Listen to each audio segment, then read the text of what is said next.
All right, so today we're diving into something a little bit different than usual. We got this story called The Angel in the Hospital from a listener. And, well, it really kind of hit me. I don't know, it's got me thinking this whole idea of hope and, maybe even miracles when someone's facing something really, really scary. Yeah, and what's so interesting about this story, I think, is that it speaks to something we all deal with, right? Like that need to find some kind of meaning, some kind of comfort when things are just unbelievably stressful. And we see that throughout history, like different cultures, different belief systems, it's all there. Yeah, totally. I mean, look at Sofia right at the beginning. Her husband Miguel's in the hospital. Things are not looking good at all, and she's just beside herself. She goes to the hospital chapel to pray, and it's almost like she's begging for a sign, like, please give me a miracle. Right. And you see this all the time, this kind of desperate plea for some kind of intervention. It doesn't matter what culture you look at, what religious tradition you look at. It's like when we're faced with the unknown, we reach out to something bigger than ourselves. Could be a god, could be fate, could be the universe, whatever. Exactly. And then things get really interesting. I mean, Sophia hears a voice in the chapel, right? It tells her to calm down, that Miguel will be taken care of. But the story leaves it totally open. Was it a dream? Was it just her mind playing tricks on her because she's so stressed out? Was it something else? And that's what's so great about the story. It makes you think, right? Because on the one hand, we know that stress can do crazy things to your mind. People have hallucinations all the time when they're under extreme stress. But then there's all these stories, these accounts of things happening that you just can't explain. Yeah, and on top of that, Miguel starts to get better. Like, even the doctors are surprised. They're saying it's unexpected. His fever breaks. He's healing way faster than they thought he would. And the story doesn't try to give you a medical reason for it either, which I thought was really interesting. It lets you, the reader, kind of sit with that and wonder if maybe there's something else going on, something we don't fully understand about healing. Yeah, totally. And then it gets even more interesting because Miguel has this dream. He sees this young man, and this guy tells him his time hasn't come yet. He says, have faith. And this figure of the young man, it's like an archetype, it pops up in all these different cultures and spiritual traditions. Sometimes it's an angel, sometimes it's a messenger, sometimes it's a guide from the other side. It's always about offering comfort and helping people through tough times. It's funny you say that because I immediately thought of angels too. But then Miguel finds this white feather in the hospital garden, and he thinks it's a sign from the guy in his dream. Yeah, the feather is a powerful symbol. It represents purity. It represents this connection to something spiritual. In lots of cultures, feathers are seen as messages from the divine, or maybe from people who have passed away. It's amazing how our minds try to find patterns and meaning, especially when things are really intense. So is he reading too much into this feather? Or could it actually be a sign? What do you think? Well, it's tough to say for sure. That's the thing about this story. It makes you think, some people might say it's just a coincidence, wishful thinking. But then again, we're learning more and more about the power of belief, about how our minds and bodies are connected. So could it be that Miguel's belief in the dream, in the feather, actually helped him heal? Like the placebo effect is real. So who's to say that belief can't have a real impact on us? It's a good point. And I really like how the story doesn't tell you what to believe. It gives you these events. Yeah. The voice, the dream, the feather. But it acknowledges that maybe it was all just in their heads too. Right, and I think that's what makes it so interesting. It lets you, as the reader, figure it out for yourself. What do you believe? It also kind of reminds you that there are things we just don't know, mysteries all around us. This is already giving us so much to talk about. Mm. Faith, hope. What is a miracle? Can we explain everything with science? Absolutely. I can't wait to hear what our listeners think about all of this. It really makes you think about what you believe, you Yeah. know? I mean, are miracles real?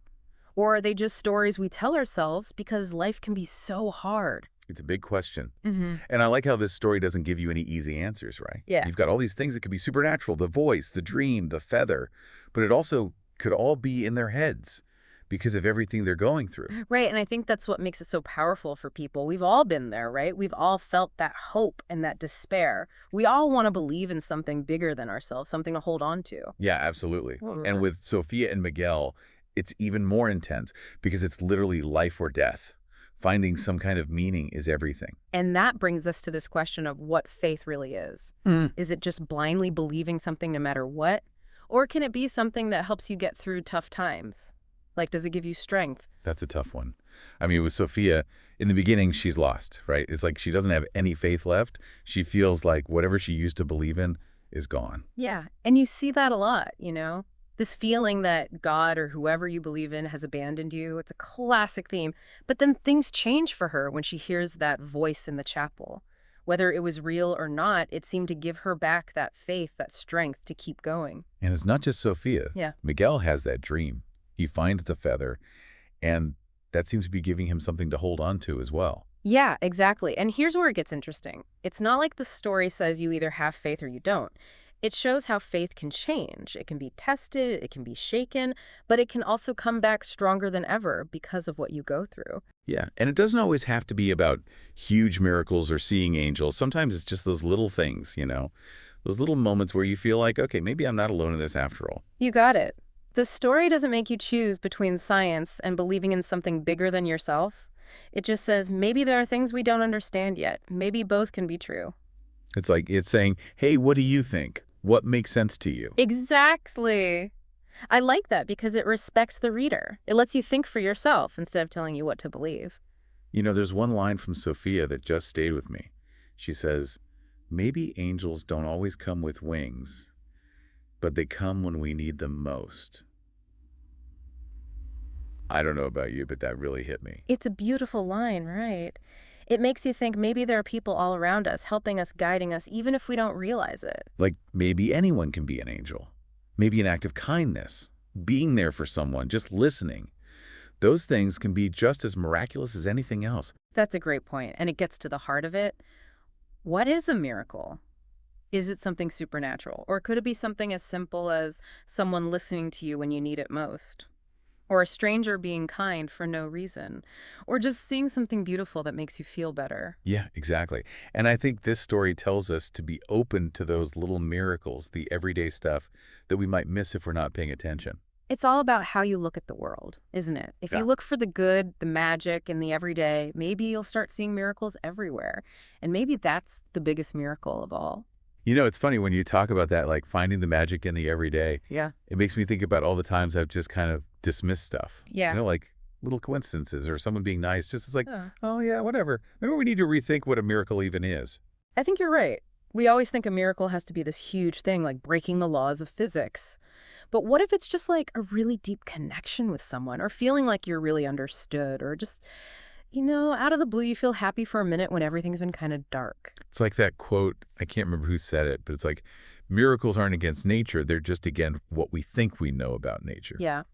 And this story, I think it says, look, maybe we've been thinking about miracles too small, too limited. So instead of waiting for the sea to split in half, maybe we should be looking at, the light on the trees, or how when a random person smiles at you, it makes your day a little bit better, or you hear a song and it just like hits you right in the feels. All good examples. And I Yeah. think the trick is to just kind of, I don't know, be more open to things, be willing to be surprised. Because when you do that, you start to see those little miracles happening all over the place. This has been so interesting. It's really made me think differently about faith and hope and all of that. It's not just about believing in God or angels or whatever. It's about being open to the possibility that good things can happen even when things are tough. Absolutely. And that's what I love about this story. It doesn't matter if you believe in the supernatural or no. We can all try to be more aware of those little miracles, the everyday stuff. You can appreciate the mystery of life, the stuff we can't explain. And maybe by doing that, we become part of the miracle. Like maybe we are the angels for someone else. Maybe we're the ones who bring hope to someone who needs it. That's a great way to put it. It reminds us that we can all make a difference, big or small. We can be there for each other. We can spread some good into the world. That's a miracle right there. Okay, well, I think that's about all the time we have for today. Thanks so much for being here and sharing your thoughts on this. This was awesome. It was a pleasure. And to everyone listening, thank you for coming along with us on this deep dive. We hope it's given you something to think about, some inspiration to maybe see the world a little differently, find those little miracles that are already happening all around you. And until next time, stay curious, stay open, and keep searching for that wonder that's all around us.